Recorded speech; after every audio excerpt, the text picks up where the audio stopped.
महापालिका निवडणुकांसाठी उमेदवारी अर्ज मागे घेण्यासाठी उरला 1 तास। बंडखोरांची मनधरणी करण्याचे युद्ध पातळीवर प्रयत्न सुरू। थोड्याच वेळात निवडणुकांचं अंतिम चित्र स्पष्ट होणार। महापालिका निवडणुकीमध्ये भाजपमध्ये सर्वाधिक बंडखोरी। बंडखोरांना शमवण्याची जबाबदारी स्थानिक नेत्यांवर।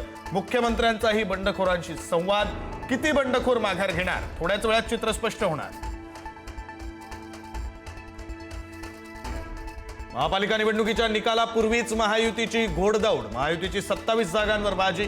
भाजपचे 18, शिवसेनेचे 8 तर राष्ट्रवादीचे 2 नगरसेवक बिनविरोध।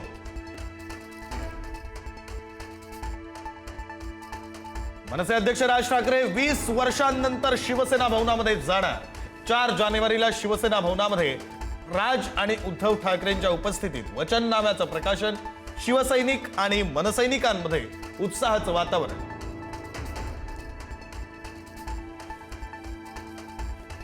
आदित्य ठाकरे राज ठाकरेंच्या शिवतीर्थ निवासस्थानी। अमित ठाकरेंच्या भेटीसाठी आदित्य ठाकरे शिवतीर्थावर।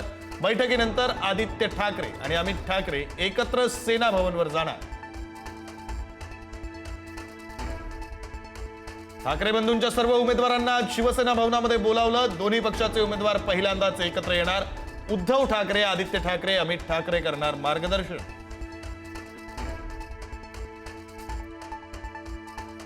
नागपूरमध्ये भाजपच्या किसन गावंडे यांनी उमेदवारी अर्ज घेतला मागे। मुख्यमंत्री फडणवीसांसोबत चर्चा केल्यानंतर अर्ज मागे घेऊ नये म्हणून किसन गावंडेंना कार्यकर्त्यांनी ठेवलं होतं घरात कोंडून।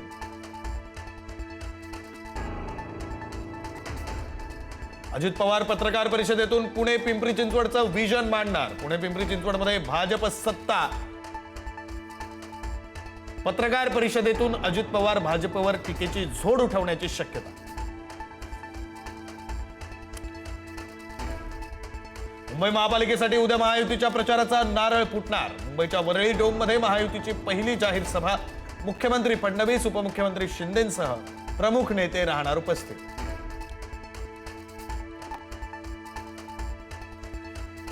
महापालिका निवडणुकीच्या प्रचारासाठी उपमुख्यमंत्री एकनाथ शिंदे 4 जानेवारीपासून मैदानात। रोज 3 ते 4 सभांचं नियोजन।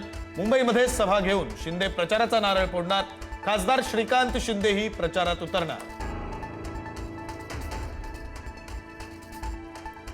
विधानसभा अध्यक्ष राहुल नार्वेकरांविरोधात निवडणूक आयोगात तक्रार। उमेदवारांना धमकावून अर्ज भरून दिले नसल्याचा आरोप। आयोगाचे पालिका आयुक्तांना अहवाल पाठवण्याचे निर्देश। चांदिवलीमध्ये ठाकरेंच्या शिवसेनेला धक्का। मुस्लिम उमेदवार दिल्यानं 3 शाखा प्रमुखांचे राजीनामे। निष्ठावंतांना डावलून आयात उमेदवार दिल्यानं नाराजी। साईबाबांच्या चरणी 80 लाख रुपयांचा 655 ग्रॅम वजनाचा सुवर्ण हिरे जडित मुकुट अर्पण। फरीदाबाद मधील साई भक्ताकडून मुकुट अर्पण। मुकुटामध्ये 585 ग्रॅम शुद्ध सोनं आणि सुमारे 153 कॅरेटचे मौल्यवान हिरे।